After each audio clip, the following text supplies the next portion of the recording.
Welcome to this forum for the Stevens Point mayor candidates, sponsored by the League of Women Voters of the Stevens Point area, the University of Wisconsin Stevens Point Student Government Association, and the Portage County Business Council.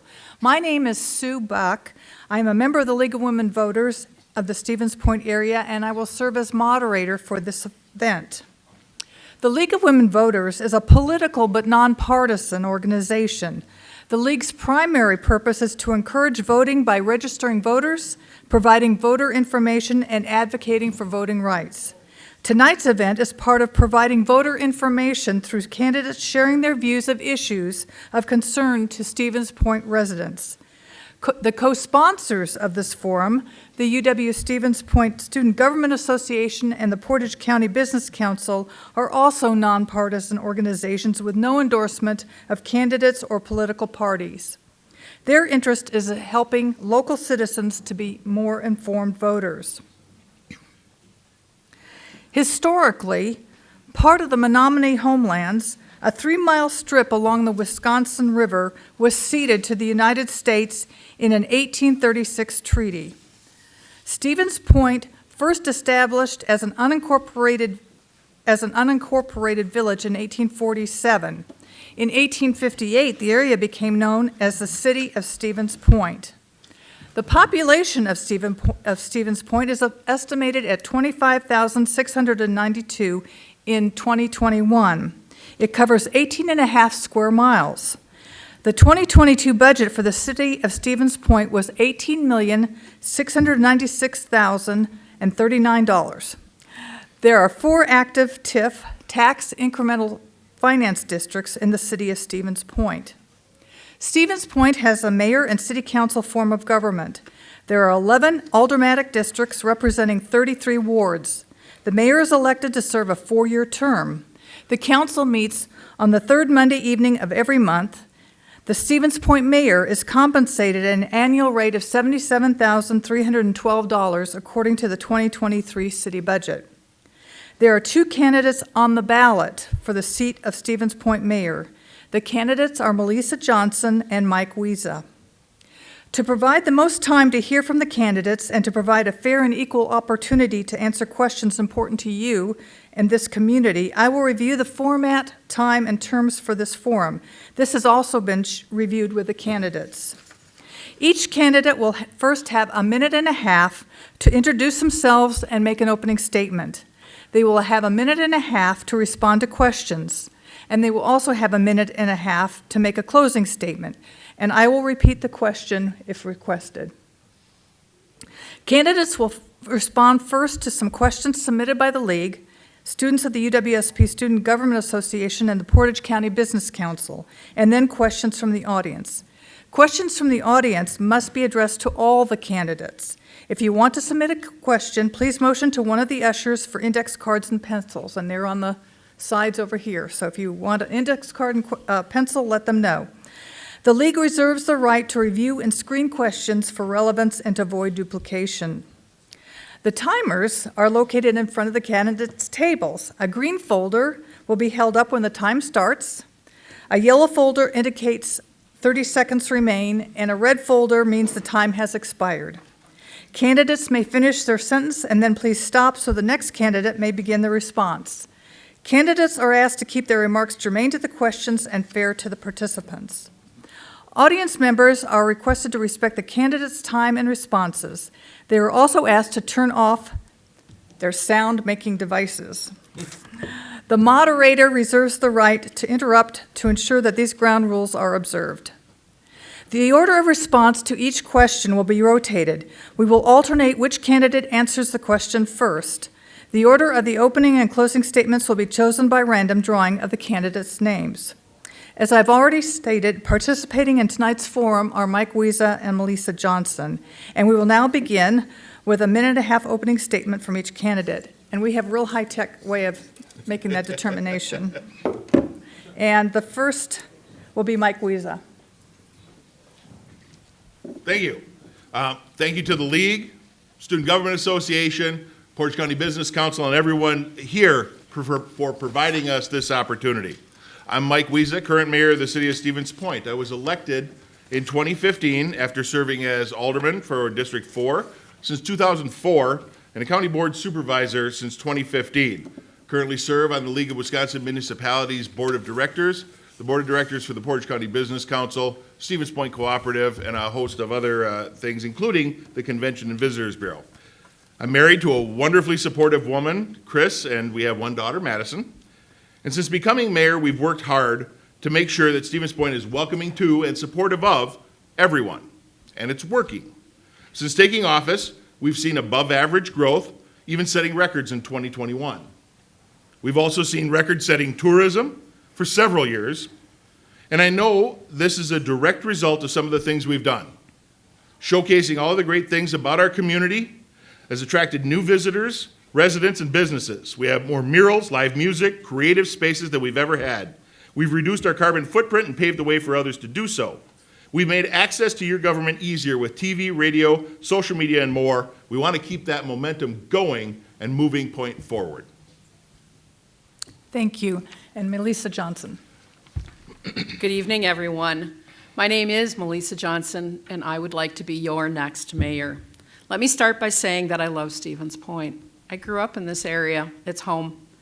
I did move away in 1989 after my divorce, but then when I had the great opportunity to raise my granddaughter, I knew I needed to come back to Point and the great schools here for my granddaughter. For decades, I have worked in executive management for both Portage and Marathon County, managing multi-million-dollar budgets and actually managing all of your garbage and recycling, one of the best programs in the state of Wisconsin. I have a long track record of successfully creating and implementing programs to protect the environment. As an alderperson and county board supervisor and as council president, my decision-making has always been based on facts, regulatory and legal requirements, and the availability of resources and feedback. As a leadership mentor, I enjoy helping others realize their potential in both their personal and private lives, or personal and professional lives. I understand how government works and how it sometimes does not work for everybody. I have studied from the inside the operations of the office of mayor with an eye on improving what a mayor can and should do. As such, I have decided to run for mayor and be a mayor who will be an effective, attentive, and experienced leader, a knowledgeable chief executive officer, and a mayor who governs using core values of respect, honesty, transparency. Truly, people are the point values. Thank you. Thank you. And we'll now start with the questions, and I will draw who will go first, and then we will alternate. And we'll start with Melissa. Okie doke. Our first question comes from the league. What should the mayor's role be in working with city staff, and how will you meet the challenges of that role? And how long do I have? A minute and a half. Thank you. I could take longer. So the role of the mayor is the chief executive officer. Basically, they're in charge of operations. This is what I've done in my private life or my professional life as a solid waste director for Marathon County. I reported to an administrator. When I worked for Portage County, I reported to an executive. The executive, the administrator, is in charge of staff. They should also not only be in charge of staff, but build a culture based on values, based on a strategic goal, based on direction, the places we need to go in the future. I've done that with my department for over a decade. What is our goal? How do we get there? That is the role of an executive, any executive, whether you're the executive of Exxon, that's probably a bad example, or even a bank, which is a bad example too. But if you're chief executive officer, you are in charge of staff. And you need to get staff aligned around your mission and your vision and your values and your strategic goals. That's my perspective of the role of the chief executive officer based on not only my political experience, but my 2 decades of professional experience working in government. Thank you. Thank you. And Mike Wiesa. So the mayor's role is the chief of the city. And they are in charge of all the staff. We have about 250 employees in the city. However, the mayor's job, along with staff, is primarily to drive the policies that are set by the city council. Council sets policy, and the mayor, along with staff, work together to implement that policy. Now, most of the time, Policy is set based on recommendations from the staff. Staff are the experts, the ones we hire in their specialty fields to do community development, to fix the streets, to run the parks. So at least in my experience, the mayor's job is not to direct staff. We work together as a team to come up with ideas on how to make our city better. We've been doing that for the past 8 years, and it seems to be working. As I said, the other goals of the mayor, or the driving duties of the mayor, are to work with all of the surrounding municipalities, to work with the organizations, to find out what best is going to serve our community. As Melissa said, that is the day-to-day operations of running a city. Okay, thank you. The next question, we'll start with Mr. Wiesa. How do you decide if tax incentives for new commercial or residential projects are worth the loss in city revenue? We could talk all night about TIF and why it shouldn't be used. The policy, so prior to me getting into office, there really wasn't a policy in regards to the use of TIF incentives. Previous mayors had and councils had given as much as 100% of the increment back. When you have to understand TIF first, so I'm going to assume that most people have an understanding of what that means with the development.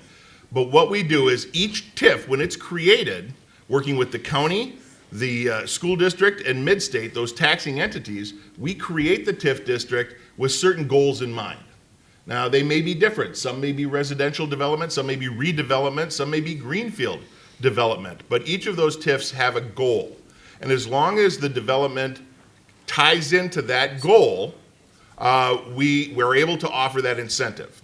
Now, we do not ever offer the full incentive anymore. The city has expenses that they have to burden with new roads, utilities, police and fire service. So the maximum that we'll do is somewhere in the 70% range. That's about our break-even point. And we decide who gets it based on the need. There's what's called a but-for test, meaning the development will likely not move forward but for this incentive. So as long as it aligns with the goals of that TIF, it aligns with the direction for financing, it will likely go forward with a positive recommendation. Okay, thank you. Melissa Johnson. Thank you very much. This is an excellent topic, and I won't get into the guts of TIFs and all of that. One of the things that I would like to see in the future, it has to be a very judicious approach to deciding who's going to be getting incentives. And a couple of things that I think are still lacking is, number one, we have a great comptroller treasurer, and we're very fortunate to have someone so gifted in public finance. However, other cities are starting to recognize that sometimes when developers come in, their business plans are a little rosy. Like, we'll have this kind of occupancy by this time and everything will work out perfectly and you will get all your money back. Believe us. So I would like to see what other communities are doing, and that is having an independent third-party review of the business plan. Not to say I don't trust developers, but where there's money involved, we should be very, very careful of using your money. The other thing we should be looking at is wages. If we've got a development coming in and they are hiring people, at what rate? If we can't be focusing on people within those developments, so the wages, are they a living wage? Do they provide adequate benefits? What are the working conditions?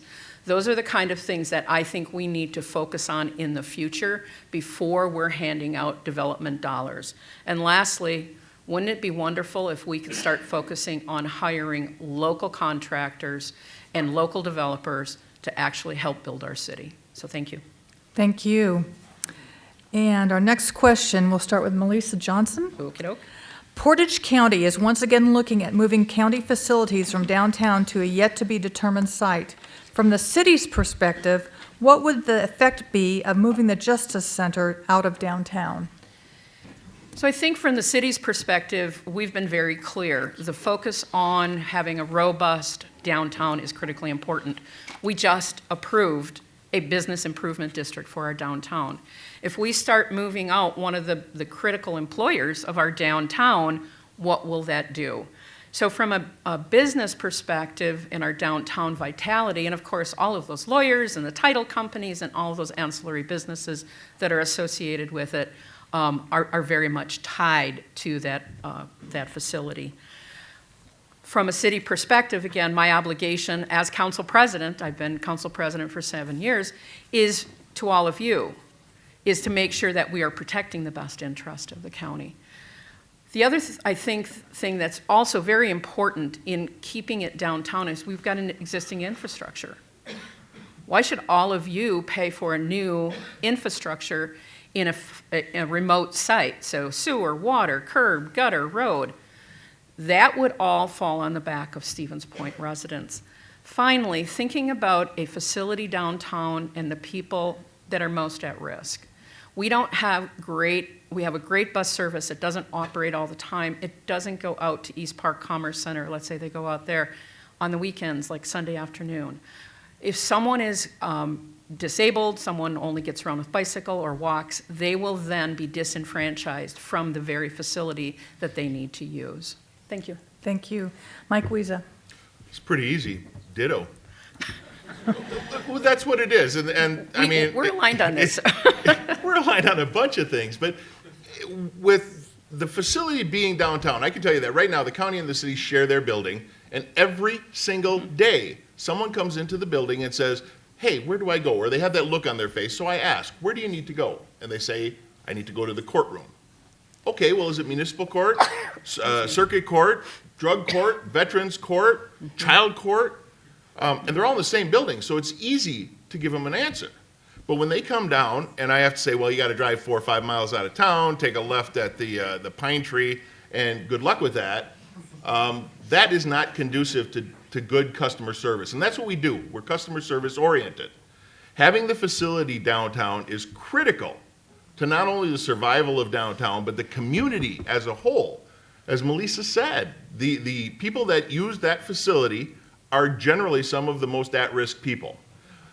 You have your law offices, your title companies that have invested in the downtown location because of its proximity.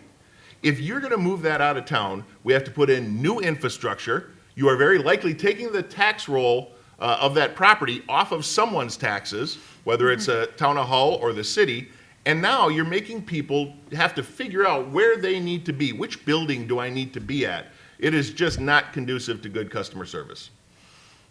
Okay, thank you. This question comes from the UWSP Student Government Association. Students tend to graduate and leave the area. How can we find ways to encourage students to stay to work and live in Stevens Point? And we start with Mike Wiese. First, yes. Well, it's not true in all cases. I met my wife while she was going to school here. One of my best friends was going to school here. Another one of my group of friends. There's a lot of people that do choose to stay. And I think you're going to see that more and more because people don't have to go somewhere for a job necessarily all the time anymore. They want to live someplace where the quality of life is comparable to what we have in the city and what we've created over the last 8 years. But some of the things that we have done, I've worked with the chancellor and the student groups to make sure that they know they have a place here when they graduate. And it's not just UWSP. I'm talking about Mid-State Technical College too. No offense to the property that we're on now. But we want those people here. They're well-educated, well-trained, motivated people, and we want them to get their jobs here and stay in our community.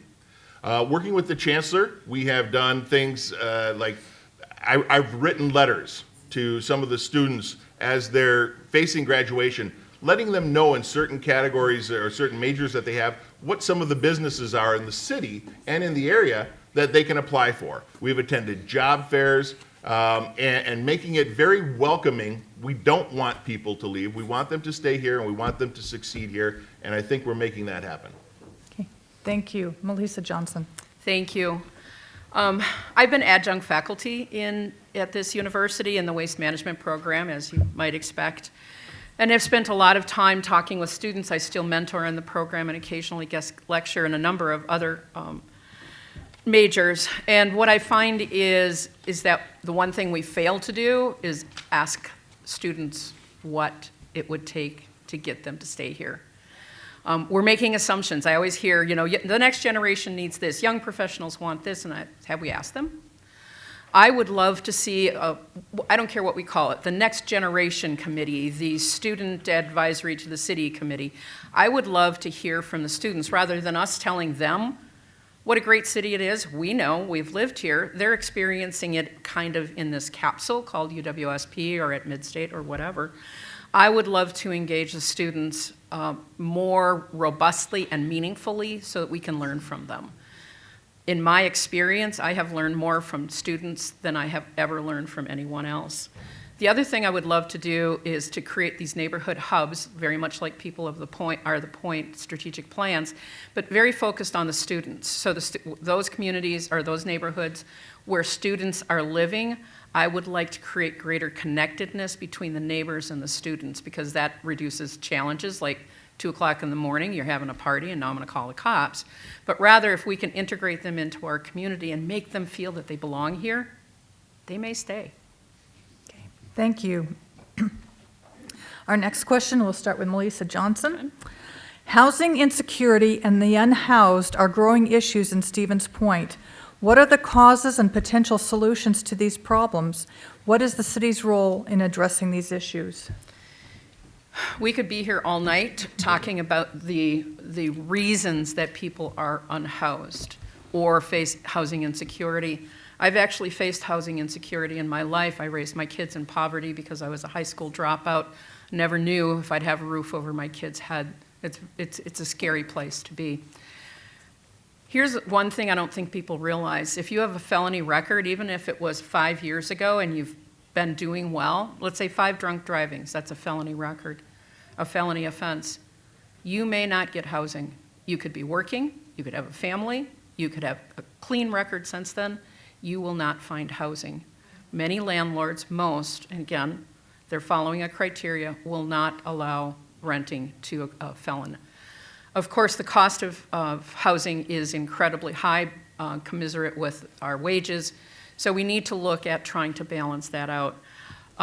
One of the things that I'm working on, and I've been working on it with a group called One Big Tent and others, is looking at wraparound care, is creating connective tissue between all of the agencies, all of the groups that are actually working on homelessness and housing insecurity.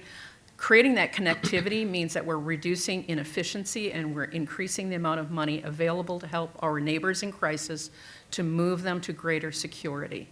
That helps us all. We cannot have a robust, thriving economy if our downtown sidewalk is a bedroom. Thank you. Mike Wiesa.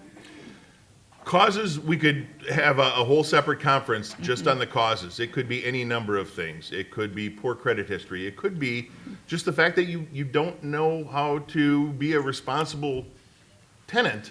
It could have to do with your criminal record. It could have to do with your financial situation, all sorts of things for causes. And boy, it could even be bad luck. Life is a pinball game. You take the wrong bumper and you never know where it's going to go. But what we've been doing, there's 2 ways you could address housing insecurity primarily. And one is build housing that is affordable. And the other one is to create housing that's affordable. And let me tell you the differences. Building new homes that are affordable is crazy challenging because of the cost of materials and the fact that developers have a tendency to want to profit for some reason.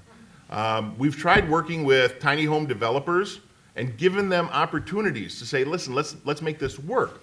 And unfortunately, to date, we haven't had anyone that's able to take it. The other one is to create that, and by building new market rate houses, you're going to have people moving up. My wife and I did the same thing. We had a lousy house when we first got married, took our lumps and saved our money and got up there.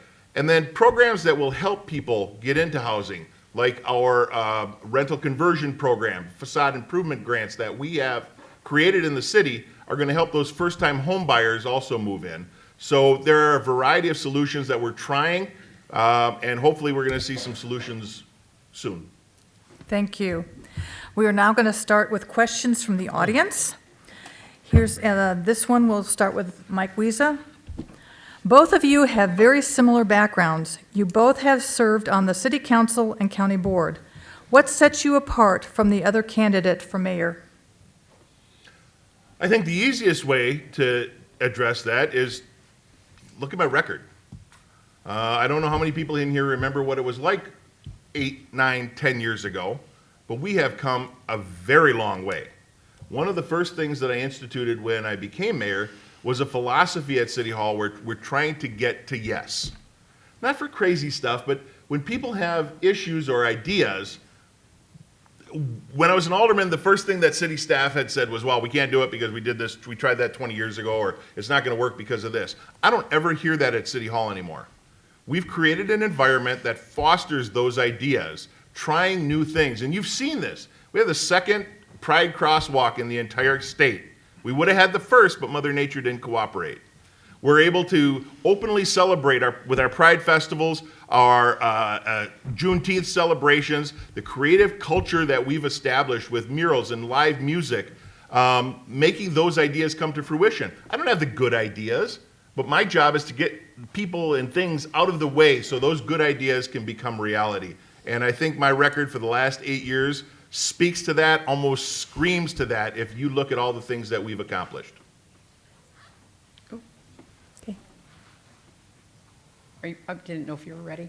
I'm ready. Oh, okay. Melissa Johnson. Thank you. I think what sets us apart, at least from my perspective, and I've learned this through plenty of leadership training, as I always start with, from my perspective, in my view, I am a we person. I have learned that in order to succeed, you need a good group of people around you.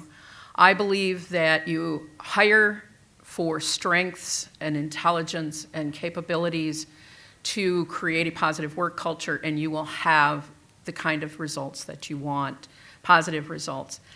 I have been a mentor in the MBA program, in the waste management program, and also at UW Oshkosh's environmental engineering program. I love empowering, lifting up other people. I don't like taking credit for those things necessarily, and I'm a little uncomfortable saying this right now because it's about them. It's not about me. As I talk about the future of this community and my vision of the future, my hair is gray. On Saturday, I turned 67. The future is not about me. It's about the young people here. It's about all of you. I am a we person. I am focused on building capacity in other people and not necessarily me. I love having smart, determined, brilliant people around me because they will tell me sometimes what I'm missing, what I need to know, and sometimes even how stupid I am. So that's also very, very helpful. So that's the kind of person that I am. Thank you. I get that too once in a while. All right, the next question will start with Melissa Johnson, and it's a two-part. Two-part. Yeah, but short two parts. Okay. What is your position regarding Business 51 being 2 or 4 lanes? And the second part, what have you done to resolve the issue, or what would you do to resolve the conflict? So Business 51, I still stand in support of my decision to accept the administration's recommended alternative for Business 51, which was a 3-lane option, so the safety conversion. That was presented to us, I think it was in August or September of a year and a half ago, whatever it was. My criteria for accepting that was, or always looking at that design was, what is the most affordable? What is our legal responsibility to the feds for that road design? What is going to cost you the least amount of tax dollars? Which one will make sure we have a throughput of all traffic, whether you're on foot or a semi, and what's going to have the least environmental damage? So I've always been focused on that. Back in December, Alder Fischler and I decided that maybe we skipped a part of that. And we sent a memo asking for a targeted area master plan for the south side. Basically, how are we going to use a very complex corridor? And in that memo, we asked for a reconsideration of Business 51 from Minnesota to Michigan because of some complexities that were not necessarily presented to council at the time. So the targeted area master plan, along with a reconsideration of that smaller stretch and how it integrates into the TIF district down there, the commercial, retail, industrial, and residential area. That's how I think we get back to the table talking about how we're going to use the corridor, not just how we're going to drive through it. Okay. Thank you. Mike You're welcome. Wiesa. So that's just a minor issue, right? Nobody's really paying attention to that anyway. When we were discussing projects, any project for that matter, we go through a design phase, and it's usually slow and meticulous over the course of a year or more. In this case, we've talked about Business 51 for, I would say, we're close to a generation at this point, because it started way back with Gary Westcott and his administration. The way I feel at this point, when we had that meeting in August or September of 2020, it became very apparent that there were a large group of people that had some significant concerns, and whether we were talking about it for 2 years or not was irrelevant. They had the questions then and now. And rather than digging our heels in and saying, well, you had your chance, the Public Works Director and I went forward and we called meetings with those groups.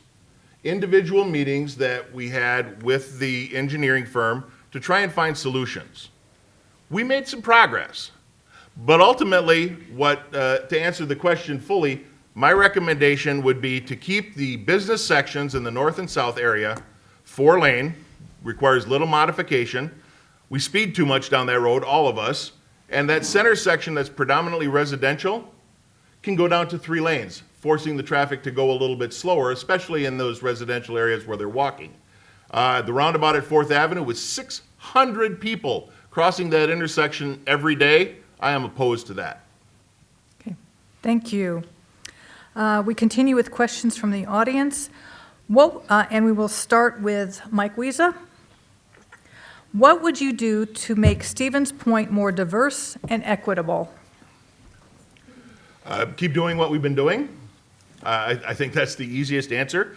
If you have looked at the past 8 years and what we've done to accomplish that, I think you'll take note that we're doing a good job. We still have a very, very long way to go, but we are actively working with some of our refugee families from the Congo and Afghanistan. We have, I personally attended the Pride festivals, Juneteenth celebration, the Hmong New Year celebrations, Hmong Uplift. Education is key because we have a tendency to fear what we don't know. And that's usually where the problems and the conflicts come in. By exposing the different cultures that we have, the different diversity that we have, we're helping the public better understand each of those groups. I'm a member of the Polish American Heritage Society. Some people don't know who Kazimierz Pulaski was. But when you provide that information and show that, oh, it's not this big scary group, and some of the things that you've heard aren't really true. I think we've been able to make some steps in that direction. We're going to continue to do so, and making sure that our community is as welcoming and as safe for everybody as we possibly can. Okay, thank you. Melissa Johnson. Thank you. Diversity, equity, inclusion, justice is more than just words, and it's more than showing up at a Pride festival or more than showing up at a Hmong festival. It's about truly understanding someone else's culture, how they see the world. And I learned this in a very humbling experience when I, as a county board supervisor, created the county's first diversity and inclusion committee. I thought I had all the answers. And then I started meeting with focus groups, individuals who are from marginalized groups. And I found out I didn't know a darn thing. I needed to understand their experiences, not my experience. We see the world as we are very frequently, not as it is. And so it takes more than festivals. It takes more than words. It's the hard work of learning, accepting, and being inclusive. Equity, our road design is about equity. It's about giving equal access to anyone, whether you're on a bicycle, whether you're walking, whether you're on a skateboard, a car, a motorcycle, or bus, or a truck.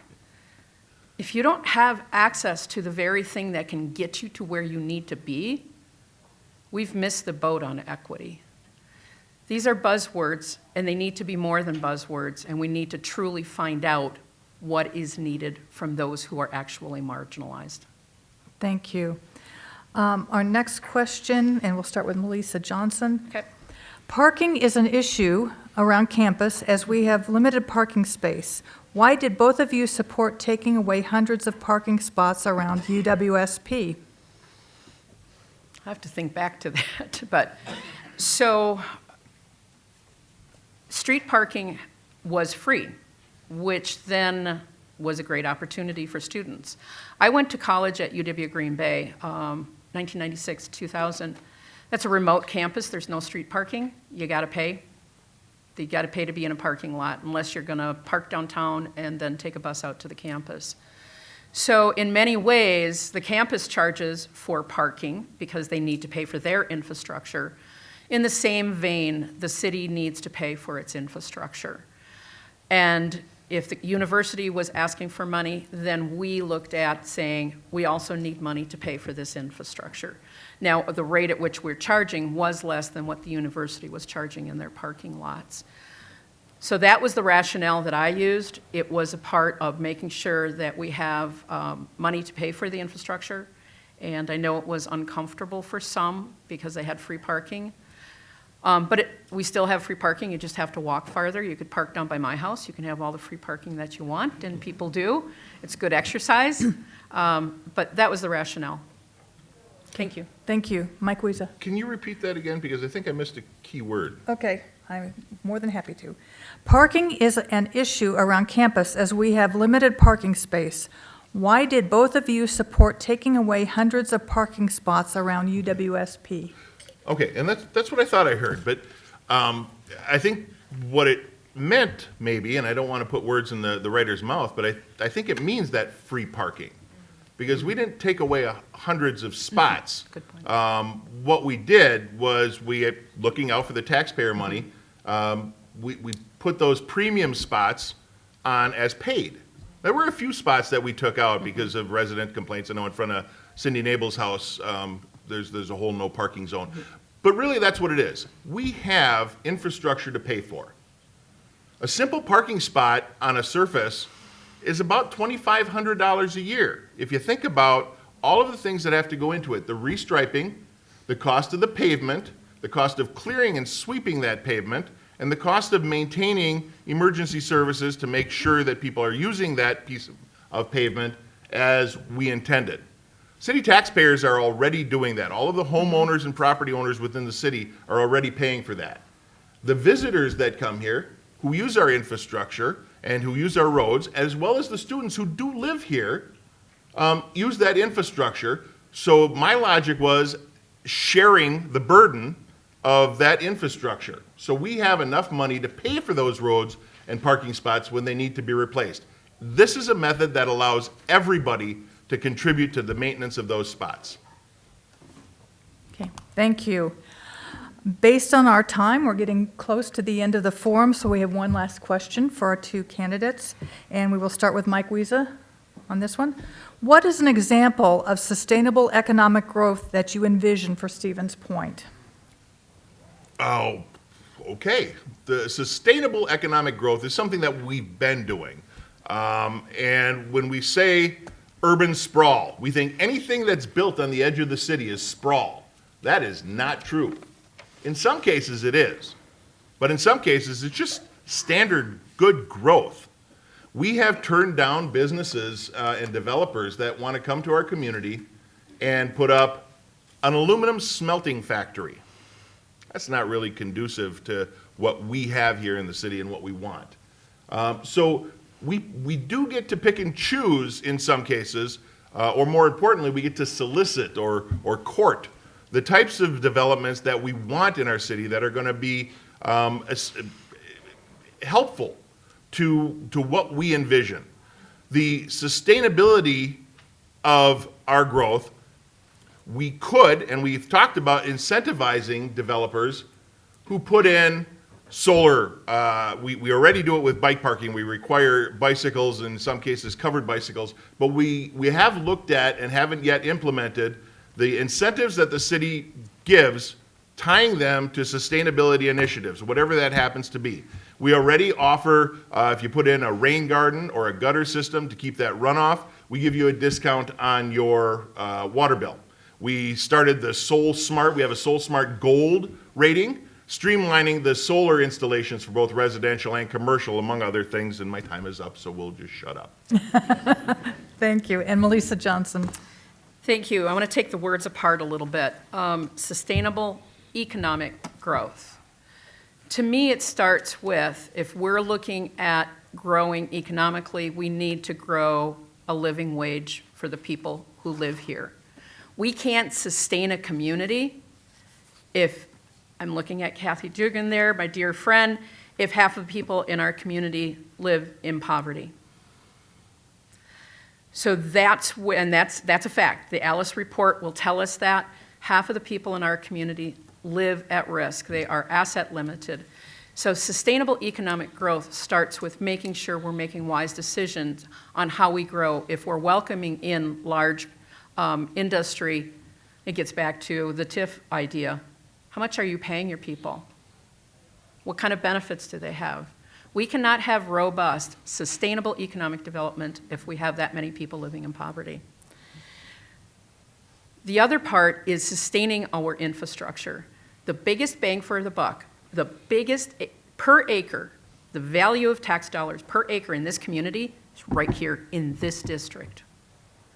We have the ability to infill and use the existing infrastructure to save your tax dollars, to build opportunity for affordable housing or other businesses. This is what sustainable economic growth is about. We also need to think about resiliency, and there we need to think about solar cooperatives locally. Thank you. Thank you. And thank you both for being here this evening. We're moving into the closing statements by both candidates. It's an opportunity for the candidates to comment on topics not covered in the questions. The order of the closing statements will once again be by random drawing, and you each both have a minute and a half to do that. And so we will start with Mike Wiesa. All right. Well, Sue, first of all, thank you for moderating. Thank the League of Women Voters, the Portage County Business Council, Student Government Association, and of course, all of you for attending. We will have it recorded, and it will be on the city website and our YouTube channel, so your friends who haven't been able to attend can certainly see it. We haven't talked about some of the sustainability initiatives, so I'm going to touch on those real briefly. That's one of my biggest interests. I was born into a conservation-oriented background. That was a philosophy that we grew up with and lived with, and I brought that into the city. We have, at the time, we had the largest solar array in central Wisconsin on our public utilities garage when we built that. We used the effluent water from the wastewater factory to go through heat pumps and heat and cool that building, making it almost neutral as far as our carbon footprint goes. We're not going to get that way with every building, but we're making those steps. We have electric vehicle charging stations, free and open to the public.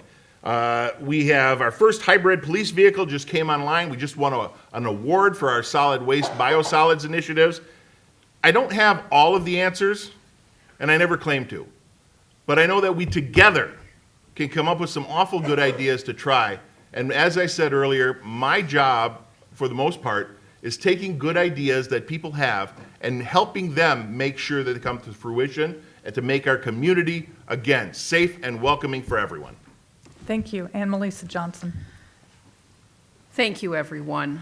There are so many things we could be talking about. The one thing we didn't talk about was budget. I've been a government administrator for almost my entire career. I did nuclear energy before I got into government administration.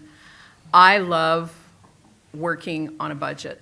It is harried, it's time-consuming. The way the city currently adopts a budget is somewhat clouded in mystery. I want to demystify that process. And I had tried to do it a number of times in the past, but was denied. I would love to see the opportunity for listening sessions in each district and having staff come and talk about the good things that they're doing, the challenges that they're facing, the things that they need, which means the money that they need to invest in the things that they need. I would love to see greater involvement in the budget process because all of us hate it when that bill comes and you go, why? If you're involved in the why, when that bill comes, you go, okay, I understand. I may not agree with it, but I understand. I would love to have that sort of integration into the budget process.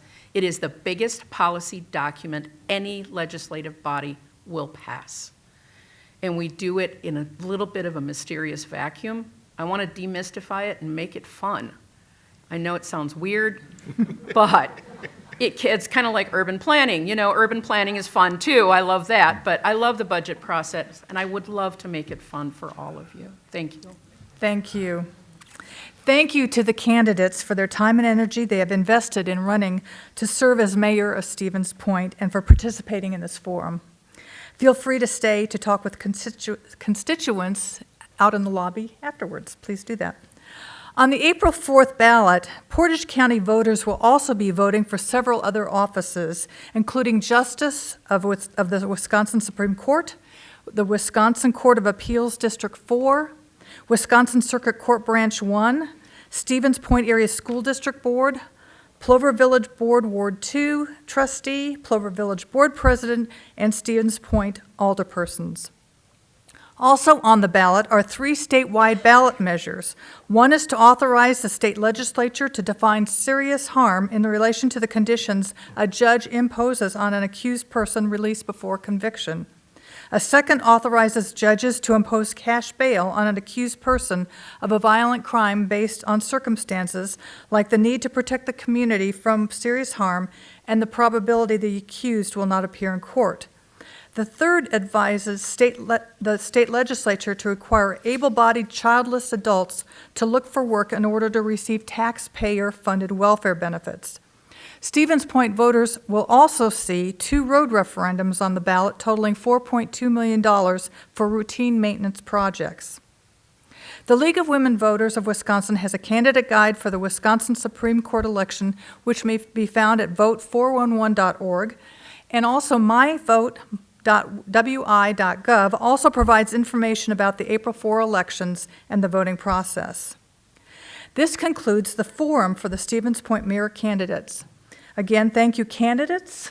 Thank you, audience, for your participation and attention. We also wish to thank Seth Hendricks, way in the back, and John Quirk of the City of Stevens Point, who's taped the forum and will replay the forums on the city site on stevenspoint.com/YouTube. Along with tonight's forums, the Stevens Point Area School District School Board Candidate Forum, the Village of Plover President Candidate Forum, and the Village of Plover Ward 2 Candidate Forum are also on the Stevens Point YouTube site. These broadcasts are an appreciated service to area citizens. So thank you to League members, thank you to the UWSP Student Government Association, and members of the Portage County Business Council who volunteered in various roles this evening to make the forum possible. We couldn't do it without all of them. Thank you to the staff of the UWSP Dreyfus University Center for their assistance and for the use of this theater. The League believes that when you vote, you are participating in one of the most basic and important responsibilities you have as a citizen. When you vote, you are empowering your political voice. Please remember to vote on April 4th. Your vote does count. Now let us show our appreciation to the candidates, and have a good evening.